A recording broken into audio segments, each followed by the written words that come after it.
तो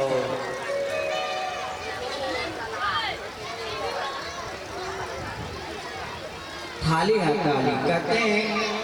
सखियां बोली कि आप रूठिए, क्योंकि इधर की परंपरा है दूल्हे राजा रूठते हैं, फिर उनको सखियां मनाती हैं और शायद जो मांगे शायद मिलता है ना। हाँ, तो राम जी बोले भाई तुम लोगों से तो मैं नहीं मांग सकता, तो किससे मांगोगे? बोले अगर महाराज जनक आकर के कहे तो सोच सकता, तुम सखियों से क्या मांगा? तो कहते महाराज जनक आए और कहे मांगिए क्या चाहिए? राम जी बोले आप दे सके तो मांगो। बोले मांगिए, जो मांगेंगे वही मिलेंगे। तो राम जी मांगते मांगते मांगते क्या है, देखो मैं लिखा तो नहीं पाया रामायण में, लेकिन मैंने संतों से सुना राम जी को जब मांगने के लिए कहा गया तो राम जी बोले अगर आप देना ही चाहते हैं तो इस बारात में जितने कुमारे लोग आए हैं वो कोई कुमारा लौटना नहीं चाहिए।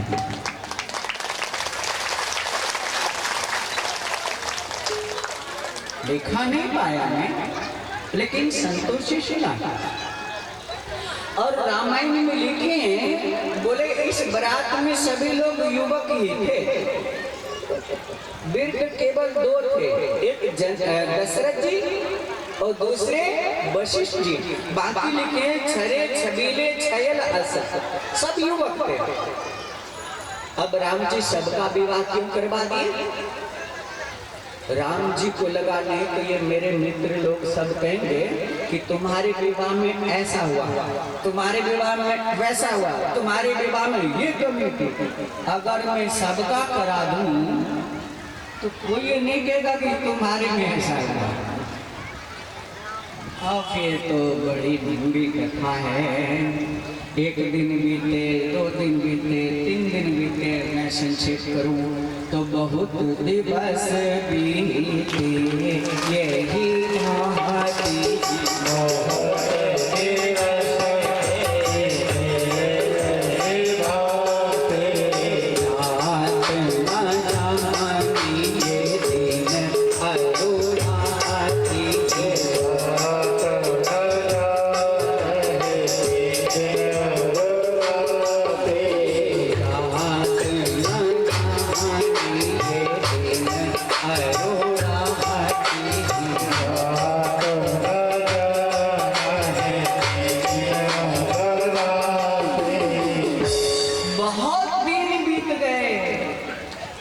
मैंने संतों से सुना कि 6 महीने तक बारात लोग सब जनकपुर में ही रह गए। रामायण में लिखे नित्य प्रति सुख देखे अनुकूले और सकल बराती मंदिर भूले, अपने अपने घर ही बोल रहे सब। 6 महीने रह गए। आज तो 6 घंटे रह जाए तो मुसीबत है। 6 घंटे रह जाए तो माँ बाप, लेकिन 6 महीने रह गए। वैसे दशरथ जी रोज विदा मांगते हैं, लेकिन जनक जी प्रेम से रख लेते हैं। अंत में गुरुदेव वशिष्ठ आकर जनक जी से बोले कि अब दशरथ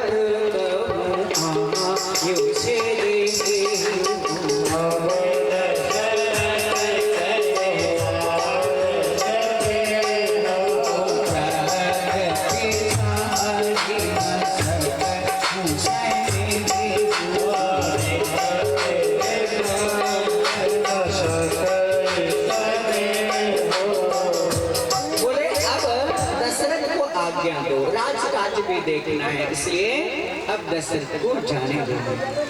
और इतना जैसे सुने हैं तो महाराज जनक मंत्री को बुलाए और बोले रनिवास में सूचना दो कि सीता की विदाई की तैयारी करें। और जैसे ही रनिवास में सूचना दी गई तो कहते हैं माताएं सब रो पड़ी है, सखी सहेली रो पड़ी है। और महाराज जनक जब सीता जी को देखे ना तो सिए बिलोगी धीरे तागे रहे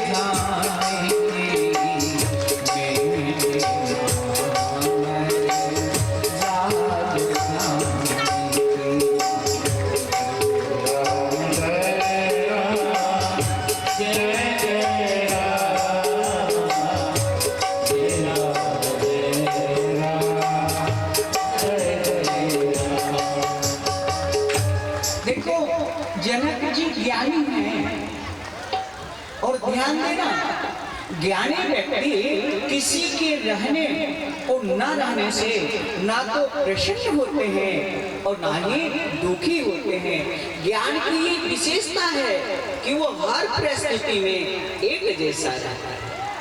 जो ज्ञानी व्यक्ति है उसको प्रसन्नता सुखी नहीं कर पाता और दुख बोले दुखी नहीं कर पाता, वो दोनों में एक स्थिति रहती है। यही ज्ञान की विशेषता है। महाराज जनक ज्ञानी हैं, लेकिन आज वो ज्ञान को भूल गए और सीता जी को हृदय से लगा करके फूट फूट करके रोने लगे। मेरे महामर्याद ज्ञान के वहां लिखे हैं। इतने अधिक जनक जी रो रहे हैं कि उनको देखकर कोई व्यक्ति ये नहीं कह सकता कि ये ज्ञानी है, ये विदेह है। फूट फूट करके रोने लगे क्योंकि पिता और पुत्री का जो नाता है ना वो निस्वार्थ नाता है। बाकी जितने नाते हैं संसार में वो सभी स्वार्थपूर्ण हैं। ध्यान दीजिए, किसी व्यक्ति का एक ही बेटा हो और बड़ी जवानी में उसी सर्प काट ले, मृत्यु हो जाए, उस वक्त भी कई पिता ऐसे होते हैं जिनकी आंखों में आंसू नहीं आता, किंतु ऐसे कठोर हृदय के पिता भी जब अपनी बेटी को विदा करने लगते हैं तो वो अपने आप को नहीं रोक पाते हैं और रो पड़ते हैं, क्योंकि पिता और पुत्री का जो नाता है वो निस्वार्थ नाता है। वहाँ कोई स्वार्थ नहीं है। बेटी जन्म ले, पाले पोसे, बड़ी हुई, कन्यादान करती है, कोई स्वार्थ नहीं वहाँ। पिता और पुत्र का जो नाता है वो स्वार्थपूर्ण है। पिता बाहर से घर आया और बेटा देखेगा तो पूछेगा आप जिस काम से गए थे वो काम हो गया क्या?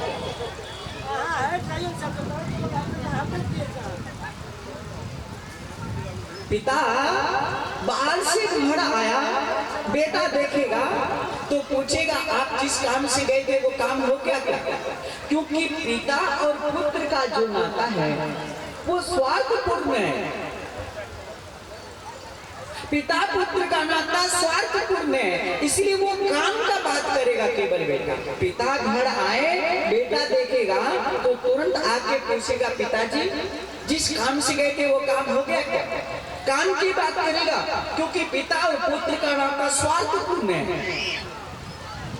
किंतु उसी जगह अगर बेटी देखेगी पिता आए तो बेटी दौड़ कर आएगी और पूछेगी पापा चाय बना ले क्या? बेटा और बेटी में बस यही अंतर है। बेटा काम की बात पूछेगा, बाहर से घर आए पिता पूछेगा पिताजी जिस काम से गए थे वो काम हो गया क्या?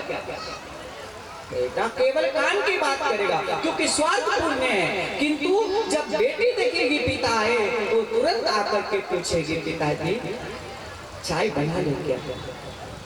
बेटा और बेटे में यही अंतर है। इसीलिए जनक जैसे ज्ञानी भी आज बेटे की विदाई पे अपने आप को नहीं रोक पाए और फूट फूट करके रोने लगे हैं। लेने लाई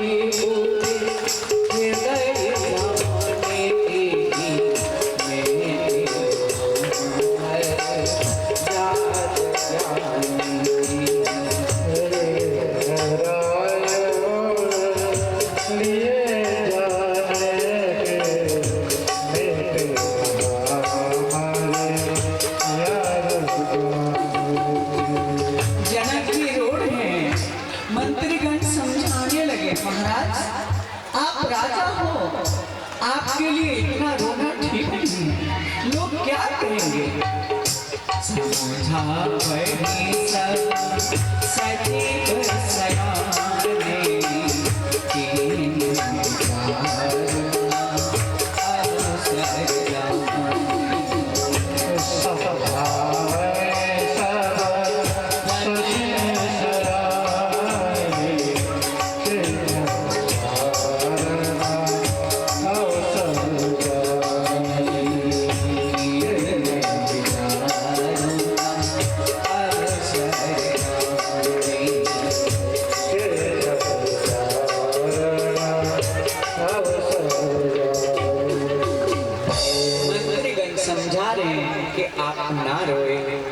लेकिन किसी के बात पे ध्यान नहीं दे रहे।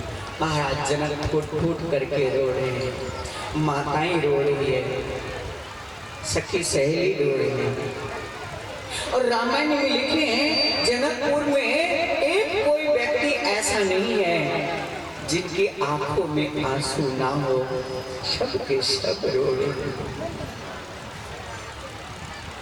मनुष्य की बात छोड़िए, गौशाला में गाय बंधी है, गाय रो रही है, बछड़े रो रहे हैं। और सीता जी दो पक्षी पाली थी, सुख और शार्क नाम के।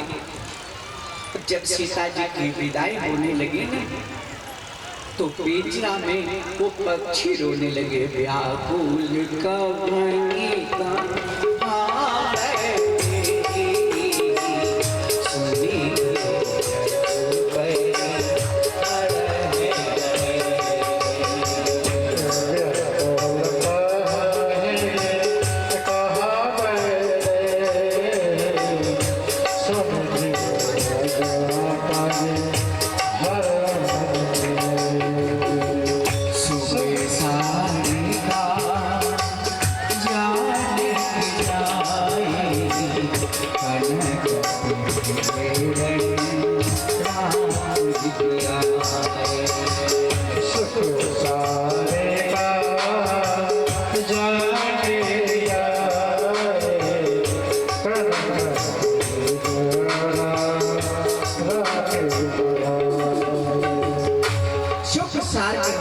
दो पक्षी वो व्याकुल होकर के रो रहे।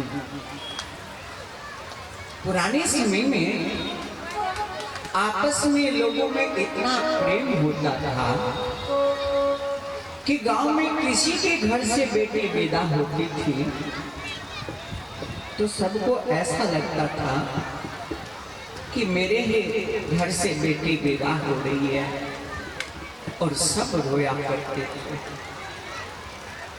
पुराने समय की बात कर रहा हूं मैं, अब की नहीं। अब तो घर के सदस्य के ही आंखों में आंसू नहीं आते तो बाहर वाले कहां रोते। एक संत के बहुत शिष्य थे, बहुत गृहस्थ और विरक्त बहुत शिष्य थे। तो एक गृहस्थ शिष्य के यहाँ बेटी का विवाह था। तो गृहस्थ शिष्य संत जी को आमंत्रित किए कि गुरुदेव आप भी विवाह में पधारे।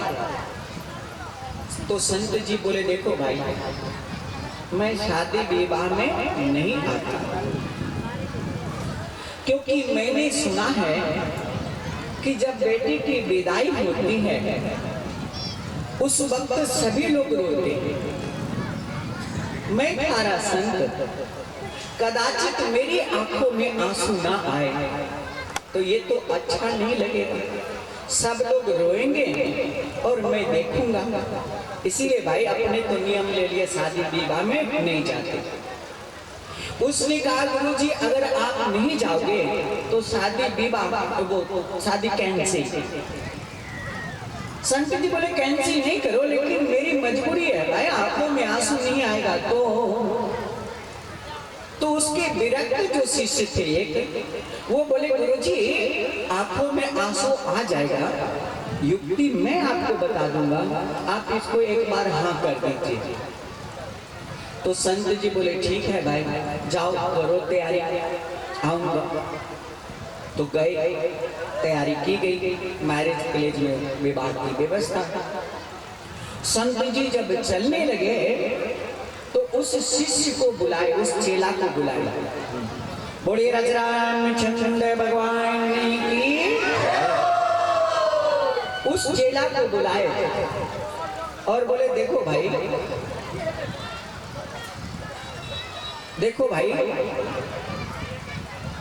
मैं जा रहा हूं, अब ये बताओ आंखों में आंसू कैसे आया।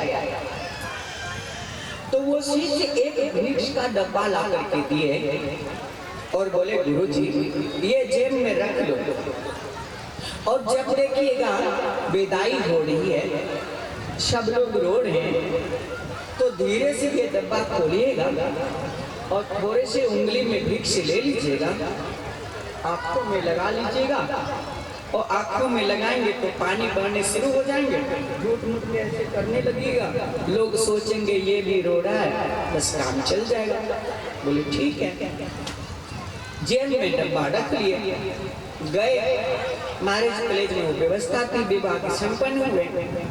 अब विदाई की घड़ी आई, और जब विदाई की घड़ी आई तो संत जी सोचे अब ये रोने वाला प्रोग्राम प्रारंभ होने वाला है, तो मैं भी अपनी तैयारी कर लूं। वो जेब से वृक्ष का डब्बा निकाले, खोले, थोड़े से वृक्ष अंगुली में लिए और सोचे आंखों में लगाऊं, लेकिन फिर सोचे नहीं, अभी प्रोग्राम प्रारंभ नहीं हुआ, अभी कोई रोना शुरू किया नहीं है। अगर मैं अपनी आंखों में लगा लूं तो सबसे पहले तो मेरी आंखों में आंसू आ जाएंगे, लोग कहेंगे बाबा जी पहले कैसे रोने लगे, तो पहले प्रोग्राम शुरू होने दो फिर लगाओ। हाथ मिले रखे, सोचे जब ये माँ से मिलेगी तब रोएगी, तो मैं आंखों में लगा लूंगा। देखे संत जी वो माँ से मिली लेकिन नहीं रोई।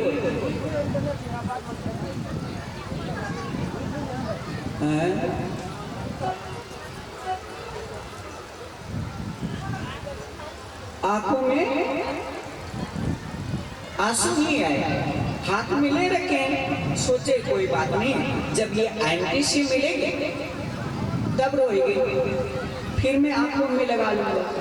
देखे वो आंटी से भी मिली, नहीं रोई। संत जी को लगा शायद जब ये सखी सहेली से मिलेगी तब रोएगी, फिर मैं आंखों में लगा लूंगा। वो सखी सहेली से भी मिली लेकिन नहीं रोई। संत जी सोचे रामायण में लिखे कि सबकी आंखों में आंसू होता है, सब रोते हैं, और यहाँ तो अभी तक कोई नहीं हुए, कहीं ऐसा तो नहीं कि वो रोने वाला प्रोग्राम आज कैंसिल हो। फिर संत जी को लगा शायद ये जब पिता से मिलेंगे तब रोएगी, फिर मैं आंखों में आंखों में लगा लूंगा। और वो देखे पिता से भी मिली, नहीं रोई। संत जी को लगा शायद ये गाड़ी में बैठेगी तब रोएगी, कि अगर 2-4 बूंद आंसू बहाने से काम चल जाए तो अधिक बहाने की क्या आवश्यकता है? शायद गाड़ी में बैठेंगे तब रोएगी, फिर मैं लगा लूंगा। और देखे वो गाड़ी में भी बैठी नहीं रोई। संत जी को लगा अरे भाई क्या हो रहा है? संत जी को लगा जब गाड़ी चलेगी शायद तब रोएगी, तब मैं लगा लूंगा। और देखे गाड़ी चली भी, रोई नहीं, खिड़की खोली, हाथ बाहर की और बोली मम्मी बाय बाय, पापा टाटा। संत जी बोले चौपट हुई भारतीय संस्कृति। पर यहाँ जनकपुर में एक भी व्यक्ति ऐसा नहीं है जिनके आंखों में आंसू ना हो। सब के सब रो रहे हैं और सबसे अधिक महाराज जनक रो रहे हैं। मंत्रीगण बार बार समझा रहे हैं महाराज आप ना रोए, लेकिन किसी के बात पे विचार नहीं कर रहे हैं। समझा सचिव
और महाराज जनक को बार बार अपनी शपथ दे रहे हैं कि आप ना रोए, हम लोग सदैव आते जाते रहेंगे। फिर जनक जी अपने आप को संभाले हैं। इधर सुनैना जी सीता जी को हृदय से लगा करके और कुछ धार्मिक शिक्षा दे रही है। सुनैना जी करिए बेटे, ससुराल जा रही हो तो वहां जाकर सास ससुर गुरु से पाकड़े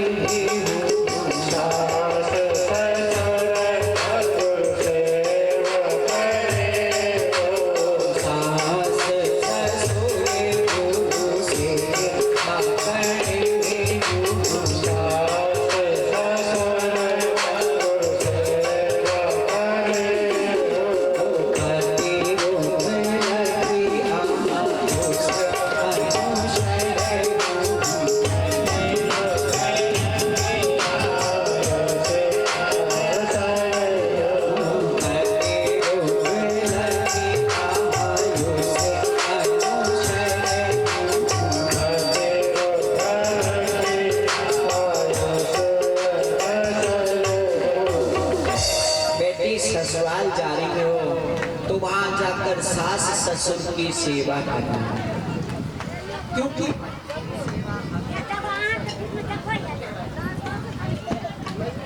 तो सास और ससुर की सेवा परम धर्म है। पति की सेवा अगर धर्म है तो सास और ससुर की सेवा बोले ये परम धर्म है। क्योंकि सास ससुर के माध्यम से ही पति देव प्राप्त हुए। सास ससुर नहीं होते तो ये पति देवता कैसे प्राप्त होते, कैसे मिलते? सास ससुर के माध्यम से पति देव प्राप्त हुए हैं। इसलिए पति की सेवा अगर धर्म है तो सास और ससुर की सेवा ये परम धर्म है। सादर सास ससुर पद पूजा, और यही पे अधिक धर्म नहीं पूजा। रामायण लिखे तो सास ससुर और गुरु की सेवा करना। सीता जी की माँ सुनीना जी सीता जी को विदा कर रही है, तो ये तीन की सेवा सिखा के विदा करिए, सास ससुर और गुरु। सीता जी की माँ सीता जी को विदा की है, तो ये तीन की सेवा सिखा करके विदा की है। लेकिन आज जो माताएं बेटी को विदा करती है, तो बोले तीन की सेवा सिखा करके नहीं, बल्कि तीन अक्षर सिखा करके विदा करती है। बेटी ससुराल जाते ही इन तीनों अक्षरों का तुरंत प्रयोग करना। बोले बिल्कुल करूंगी, लेकिन तू बता तो दे कि वो अक्षर कौन से हो गए। बोले आ ला और गा। वहां जाते ही कहना अला अला, मुझे अलग कर दो, साथ नहीं लूंगी, नहीं निभेगा अलग। और कुछ ही दिन में खटपट करके जयराम जी के अलग, क्योंकि सीख करके आई है वहां से। पुराने समय में माताएं ऐसा नहीं सिखाती थी, वो तो तीन की सेवा सिखाती थी, जैसे सीता जी की माँ सुनैना जी सिखा रही है बेटी।